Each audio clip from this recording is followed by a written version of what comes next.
沖縄県は日本列島の南西の端に位置しています。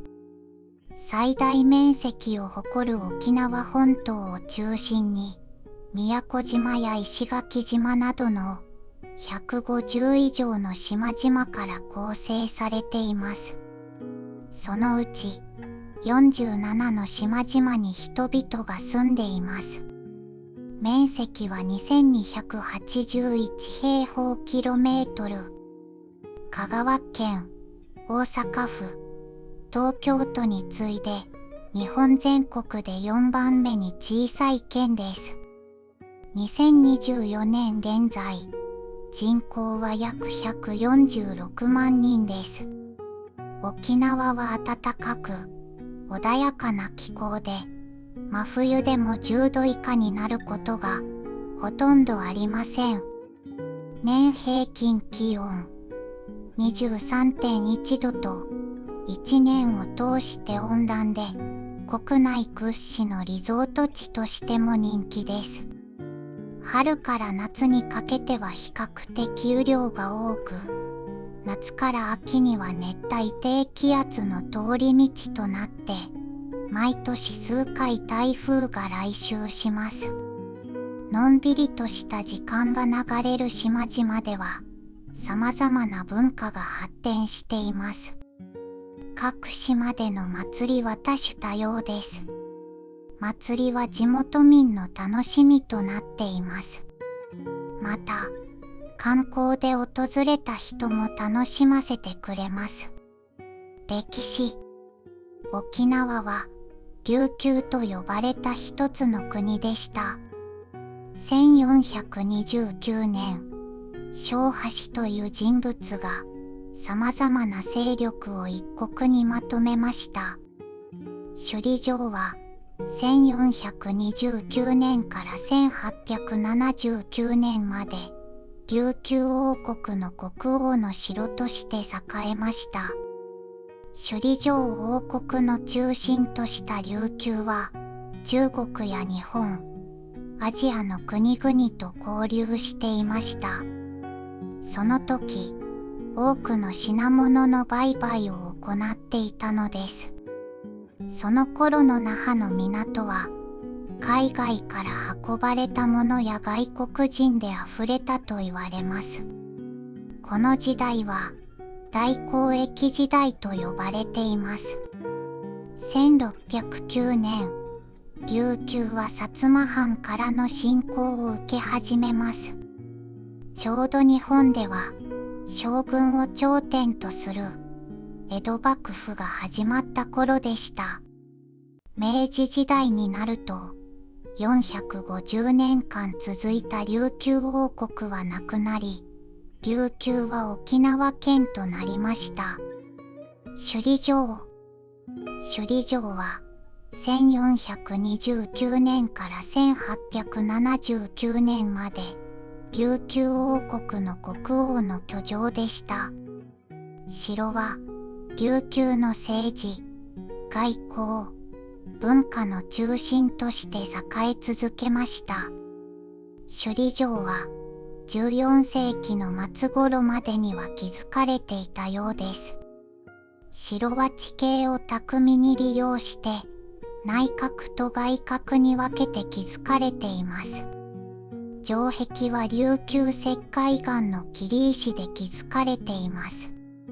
その総延長は約1080メートルです。城壁の高さは6メートルから15メートルほど、その厚さはおよそ3メートルにもなります。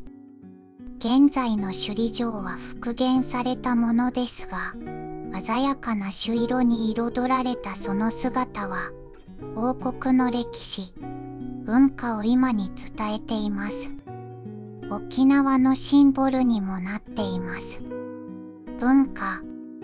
沖縄では独自の歴史に育まれた工芸品や芸能、文化、行事などが今も受け継がれています。独特の風合いを持つやちむん、焼き物や琉球ガラス、装飾が美しい琉球漆器、紅型や芭蕉布に代表される染め織物、そして忘れてはいけないのが三線です。三線は沖縄音楽に欠かせない楽器であると同時に工芸品としても有名です。その三線を使った沖縄の音楽は琉球古典音楽から民謡、沖縄ポップスにロックやジャズまでバラエティ豊かです。やちむん。やちむんとは沖縄の言葉で焼き物のことです。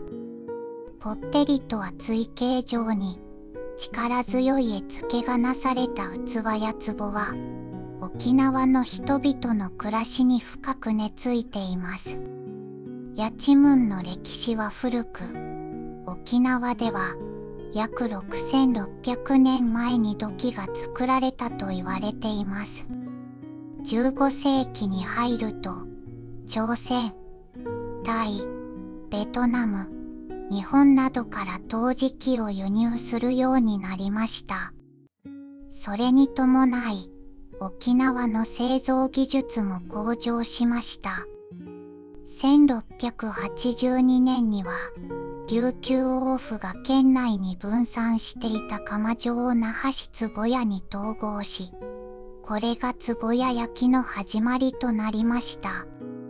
現在も壺屋はやちむんの町として知られ、数多くの工房がやちむんを製作しています。ただ、1960年頃から傾斜地の斜面に沿って窯を作った登り窯による煙が指摘されるようになりました。その時、多くの陶工がプロパンガスなどを使うガス窯に転換しました。ですが、一部では壺屋から読谷に移動し、登り窯での製作を続けている工房もあるのです。琉球紅型。沖縄に染色の技術が伝わったのは、琉球王国時代の14世紀から16世紀頃です。以来、地域ごとに特色のある染め織物が生まれました。中でも沖縄を代表する染色技法が琉球紅型です。紅は色、型は模様という意味です。また、沖縄には自然に育まれた幻の布と呼ばれる織物があります。芭蕉布です。トンボの羽のように透けるほど薄く軽いと言われる芭蕉布は沖縄本島北部の大宜味村、喜女華が主な産地です。バナナの仲間である糸芭蕉の繊維を使います。糸芭蕉の栽培から生地の仕上げまで、すべてを手作業で行います。希少な工芸品となっており、国の重要無形文化財です。他にも、八重山上布など、沖縄全体で13種類の染め織物が国指定の伝統的工芸品に選ばれています。琉球漆器。琉球漆器は14世紀から15世紀頃に中国から伝わった漆器の技法を発展させたものです。漆の鮮やかな朱色とあでやかな黒色、表面に施された華やかな文様が印象的な名品です。貝を使用した螺鈿や模様を彫り、中に金粉や金箔を埋め込んだ沈金など様々な技法で作られています。琉球ガラス。琉球ガラスは戦後の資源が限られていた時代に生まれました。米軍基地で捨てられていたコーラやビールの空き瓶を集め、溶かして再生したのが始まりです。空き瓶を使ったことで、赤色や緑色など多彩な色合いが生まれました。ガラスを再生する過程で混入する気泡が独特の味わいをもたらしました。厚みがあるため割れにくく、日常用として使えます。三線。沖縄の音楽に欠かせない楽器といえば三線です。かつては親から子へと代々受け継がれ、家宝として床の間に飾られていました。三線は中国発祥の弦楽器、三弦を原型に、15世紀以降の琉球王国で発展してきました。楽器本体には、錦蛇の皮が使われています。2018年には、国の伝統的工芸品に指定されています。楽器であると同時に工芸品としても沖縄を代表するものの一つです。旧暦、太陽暦、新暦が主流となった現代でも沖縄には旧暦で行う行事や神事が数多く残っています。代表的なのが旧盆です。沖縄では毎年旧暦の7月13日から15日がお盆にあたります。先祖供養の踊りを披露するエイサーもこの時に行われます。また、糸満市など漁業の盛んな地域では、旧暦が特に色濃く残っており、正月も旧暦で祝います。その他、旧暦3月3日に女性が浜で身を清める浜売り、旧暦3月に親戚が集まって墓前で先祖供養を行うシーミーなど、沖縄には数多くの旧暦行事があります。琉球音楽。古くから音楽は沖縄の生活の一部でした。音楽には宮廷音楽として継承されてきた琉球古典音楽と庶民が親しんできた民謡があります。琉球古典音楽は琉球王国時代、中国からの使者をもてなすために宮廷で演奏されたものです。一方、民謡は庶民が生活の中で歌ってきたものです。地域ごとでも多種多様な歌が残っています。また、沖縄では戦後アメリカの統治下にあった影響からロックやジャズも独自のスタイルで発展しました。沖縄独特の琉球音階や洋楽器、和楽器など多彩なメロディーが混じり合っています。沖縄は多彩な音楽に満ちた歌の島なのです。琉球舞踊。琉球舞踊は三線や奏などの楽器と歌からなる琉球古典音楽に合わせて踊ります。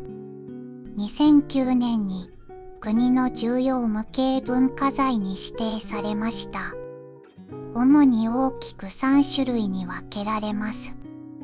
宮廷内で踊られていた古典舞踊、庶民の暮らしや思いを踊りにした象踊り、戦後舞踊家により新たに作られた創作舞踊です。また組踊りは、セリフと沖縄の伝統的な音楽と踊りや舞を基礎にしたものです。琉球版のオペラかもしれません。琉球王国の時代、中国から派遣される使者を接待するために創作されたのが始まりです。2010年にはユネスコ無形文化遺産に認定されています。食文化。日本列島の南端に位置する沖縄は、日本だけでなくアジア諸国の影響も受けながら、独自の食文化を育んできました。その代表が沖縄そばです。そばといってもそば粉は使われていません。小麦粉で作られた麺を使っています。かつおだしや豚だしの汁に甘辛く煮た豚肉とかまぼこを乗せたものが基本です。そしてもう一つ、沖縄料理の定番といえばチャンプルーです。チャンプルーは沖縄の言葉で野菜や島豆腐などを炒め合わせた料理を指します。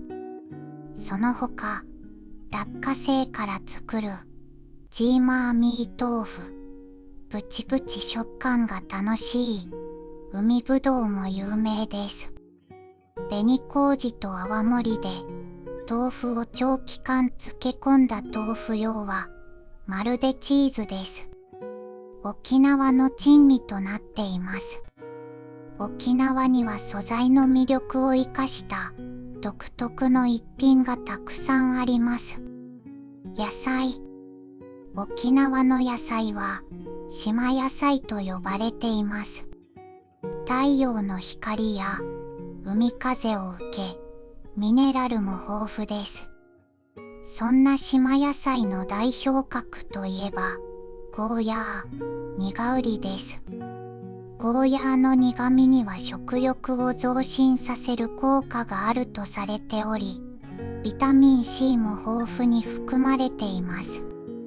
豆腐や卵と一緒に炒めるゴーヤーチャンプルーは全国的にも有名です。また、沖縄では果物も野菜として使われることもあります。パパイヤは熟す前に収穫し、野菜として炒め物やサラダにします。そして、一般的ならっきょうよりも形は小さく、細長いのが特徴の島らっきょうもあります。四方にひだがついており、地元ではウリズン豆と呼ばれる四角豆など、沖縄にはたくさんの島野菜があります。果物。南国沖縄にはみずみずしいフルーツがいっぱいです。そんな沖縄産フルーツの中でも人気が高いのがマンゴーです。滑らかな口当たりの果肉から濃厚な果汁がこぼれます。同じく夏場が旬のパイナップルは完熟させてから収穫するため糖度が高いのが特徴です。その他、パッションフルーツやアセロラ、グアバ、スターフルーツなど沖縄では多種多様なフルーツが生産されています。酒。沖縄で酒といえば泡盛を指すほど沖縄県民にとってなくてはならない存在です。泡盛は焼酎の始まりとも言われる日本最古の蒸留酒です。沖縄では600年以上も前から作られていたとされています。泡盛の最大の特徴は大米と黒麹菌を用いていることです。独特のコクや風味があります。泡盛の中でも3年以上熟成させたものをクーズと呼びます。貯蔵年月が長いほど熟成度が高まり、味の深みが増していきます。肉。沖縄でブランド肉といえばアグー豚が有名です。アグー豚は沖縄固有の貴重な在来種で、戦後は激減してしまいました。ですが、残った豚を集めて交配などを行い、その結果、戦前に近い特徴を備えたアグー豚が復元されました。霜降り肉で味が良く、脂身にほんのりと甘みがあるのが特徴です。一般的な豚肉に比べて脂肪の溶ける温度が低いため、口に入れると旨味の詰まった脂身がとろけます。また、近年注目を集めているのが石垣牛です。南国の温暖な気候のおかげでストレスを感じずに育った石垣牛は程よい脂身と甘みがあり、肉質もしっかりしています。魚。那覇市内の市場を訪れると、青や緑などの色鮮やかな魚たちが並べられています。こんな色の魚、本当に美味しいのかなと思うかもしれません。心配はいりません。刺身はもちろん、塩焼き、天ぷら、煮付けなど、いろいろな調理方法で美味しく食べられます。沖縄で最もポピュラーな魚はグルクンです。定番の料理は唐揚げです。頭から骨まで余すところなく食べられます。自然。沖縄の魅力といえば、なんといってもエメラルドグリーンに輝く海です。沖縄の海は透明度が高く、色鮮やかな熱帯魚やサンゴ礁がきらめく海中を見ることができます。それはまるで竜宮城のような美しさです。冬場はホエールウォッチングが可能です。雄大なザトウクジラが悠々と泳ぐ様を間近で見られます。海。透明度が高く、暖流の黒潮が流れる沖縄の海は、サンゴや魚など海の生物が生きるのに絶好の環境です。世界には600から800種類のサンゴが存在すると言われています。沖縄ではそのうちの400種類近くが確認されているそうです。幻想的な光景が沖縄の海には広がっています。ただ、近年は地球温暖化などの影響により、海水温が上がってサンゴが死滅する白化現象が沖縄でも多発しています。水のきれいな沖縄の海では、貴重なウミガメも生息しています。ウミガメと一緒に泳いだり、時期によってはウミガメの産卵を観察できたりするのも沖縄ならではです。森。沖縄本島北部には沖縄の言葉でやんばると呼ばれる深い森が広がっています。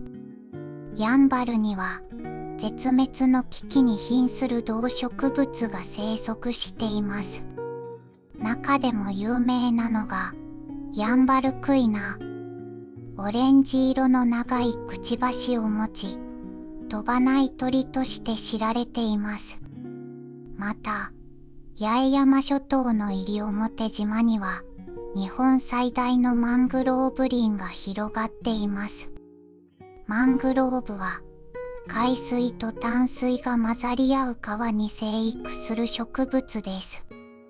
西表島では日本に生育するマングローブ7種類すべてが見られます。八重山諸島の西表島は世界自然遺産にも登録された緑豊かなエリアです。花。